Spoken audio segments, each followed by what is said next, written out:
বন্ধুরা, তোমাদেরকে আজকে রুই পোস্ত করে দেখাবো। কড়াইতে তেল দেব, দিয়ে মাছগুলো ভেজে নেব। মাছগুলো বেশি কড়া করবো না, পোস্ত করবো তো, পোস্ততে একটু হালকা মাছ ভাজতে হয়।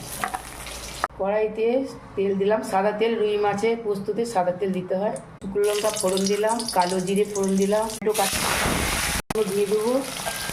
বাটা দিলাম, কাঁচা লঙ্কা বাটা দিয়ে দিলাম।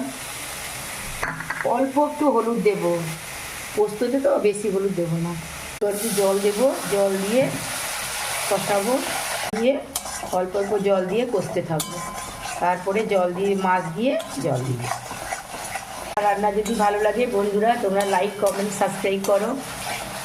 দিয়ে দেবো বন্ধুরা, জল দিয়ে দিলাম। এবার ফুটে গেলে নামিয়ে নেব।